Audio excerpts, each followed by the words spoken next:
Hi, my name's Thete, and in this video I'd like to discuss the backlash from the ending of BfA. Now, as many of you may know, I've not really engaged with BfA, certainly for the last half year, and I'd only been playing it casually from the start anyway, having been a Mythic Raider for previous expansions, or Raider, whatever it was before, Heroic before, and then just Raider. But there is something very notable about the ending of, the Azeroth encounter, where he is apparently killed. And although I was having a bit of a discussion with Hakili on Twitter about, he could actually just be dead. No one dies in World of Warcraft, and everyone dies in World of Warcraft. It's very, very strange. You can have a villain apparently killed, and yes, lots of people will be discussing the ways in which, oh no, he wasn't really killed, or was he really killed? It makes no difference. If at some point in the future Blizzard decide they want Azeroth back, he will come back, and that'll be easy to do. They've arguably laid the foundations for that in a way that they didn't have to do. Chopping people's heads off doesn't even kill people in World of Warcraft. I weekly used to slice off Onyxia's head and Nefarian's head, and we used to post them up on the walls of Stormwind, or I suppose some of you stuck them on a stick in Orgrimmar. Didn't stop them coming back a few years later, did it? I mean, Kel'Thas, we killed him twice in one expansion. One expansion. So no one really stays dead. The issue really is to do with the cinematic at the end, and what it says about Blizzard's attitude towards World of Warcraft now. Because in every expansion, from Burning Crusade onwards, in every expansion, there was some sort of marking the end of the story arc. So in Burning Crusade, take it either way, the main story arguably was Illidan. The whole Illidan fight was a spectacle in itself. I mean, it was one of the most spectacular raid fights in terms of the narrative, in terms of the storyline. But, of course, that wasn't the final raid. The final raid was Sunwell Plateau, but even that was marked. Now, cinematics were not such a big feature, in-game cinematics at the time, but you still had an event. When you stuff Kil'jaeden back down his little hole, or fairly big hole, then there was an event with the Prophet Velen and Liadrin, a few others like that, marking it. And yes, the first time you defeat Kil'jaeden, you're too busy looting to pay attention to it, but it is there. And it represents the end of the expansion. It's marking it with a celebration. Wrath of the Lich King, which knocked socks off it, because there you did have a cinematic. You also had a fight that was in itself a great story. And the cinematic at the end of Icecrown Citadel was absolutely magnificent. Some will believe it's the best one ever. I think it has been bettered since, but it was certainly raising the bar at the time. Yes, I know some people are going to say, Ruby Sanctum. That was a throwaway raid. We know it was a throwaway raid. It had nothing to do with the story of either Wrath of the Lich King or following into the next one, really. So we're not counting that. Icecrown Citadel was the end of Wrath of the Lich King. Then you moved into Cataclysm. Now, Dragon Soul, the final raid there, okay, yeah, wasn't great. The final fight, you could see what they were trying to do, and again, there was the story was very much in there, but the cinematic still, at the end of it, it was still marking the end of the expansion. You had this feeling of, an epic ending. Admittedly, a little bit confusing, because forever after, you're then going, so did the dragons lose their power or what? They still seem to have quite a lot of power. What's all that about? But nonetheless, at the time, spectacular cinematic. Then we're into Mists of Pandaria. And yet again, at the end of it, and you kill Garrosh, and you've got that whole scene. And you've got a different point of view, depending on whether you see it as Horde or Alliance as well. And you've the different cinematics there. But it's all very epic. You've not only got dealing with Garrosh at the end, but you've got that frisson with the new leadership of the Horde emerging, and Varian Rin coming to a peace effectively. It not only led into the next expansion, it finished the current expansion very tidily and in, again, a very engaging way. Now, Warlords of Draenor. Arguably, if it wasn't for for Battle for Azeroth, Warlords of Draenor would be the runt of the litter.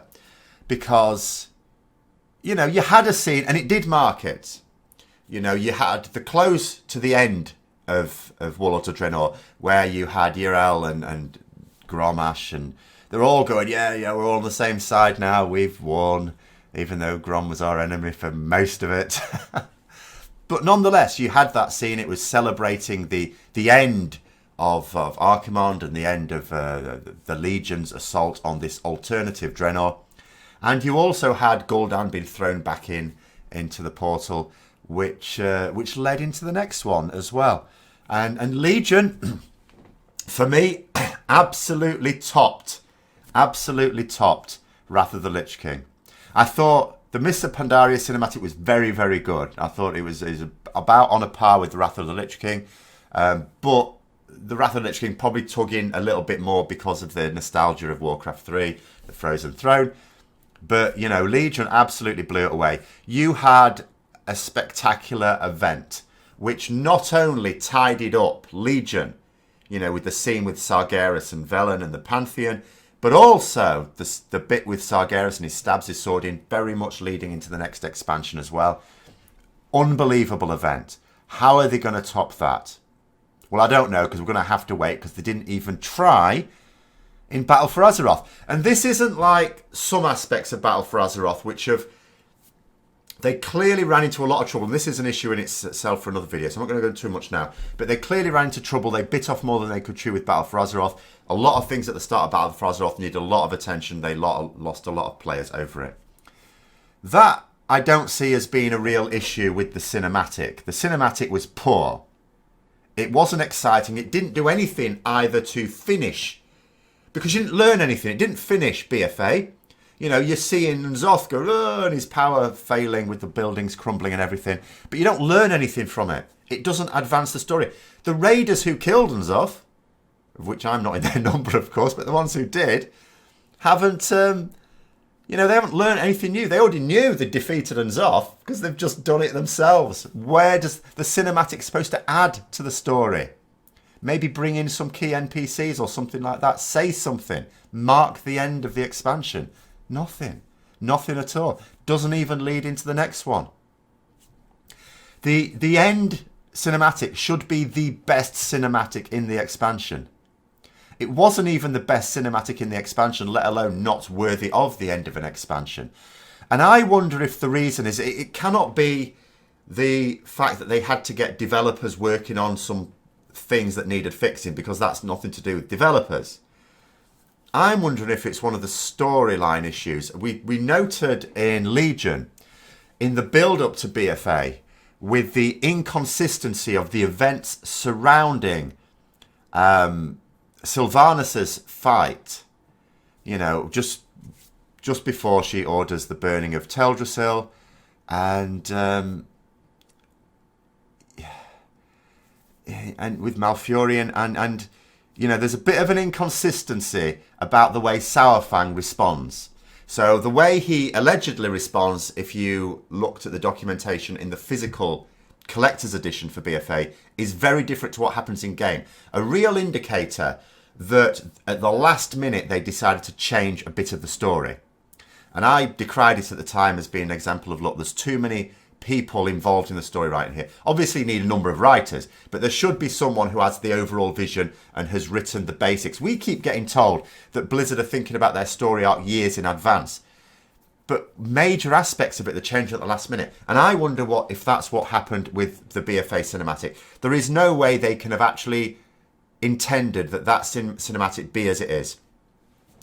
There's no way in that. You know, although it's not a case of the end cinematic gets better with each expansion, you can at least see that there's the attempt there to do so. A lot of it's subjective in terms of which ones we think are best anyway. But the attempt has always been there. It has not been... No one can say that this is a real attempt to do something epic at the end of the N'Zoth fight. And so I am wondering if at the last moment something was changed. So the cinematic as it was intended to be, and it may have been absolutely awesome, and then someone said, no, we need to change that. And then there wasn't enough time to make an epic version out of the new narrative, so to speak. I'm thinking that's what's happened. Because look at what's actually happened. That cinematic's gone out. It's been roundly panned. Blizzard, initially, they took it off, didn't they? It went up on the World of Warcraft YouTube channel, and then it was, well, it wasn't taken down, but it was, they stopped it being public. They made it unlisted. And you know, as a bit of an indicator that Blizzard themselves were embarrassed about it. Because, and as well they might be. Because I think what they thought to themselves, we have to do a cinematic, we have to do something, get it out there. They sort of knew that it was piss poor and is not what it was supposed to be. And because of this decision, and I think that's what it must be, because of this decision, that's why we've ended up with a very poor ending to BfA. Which, whether it's an appropriate ending to a poor expansion or not, it depends on what you thought of the expansion. But I think that's the reason. But let me know what you think in the comments below. Hope you found the video interesting. If you did, don't forget to click the like button and subscribe to the channel. And until next time, I'll see you later.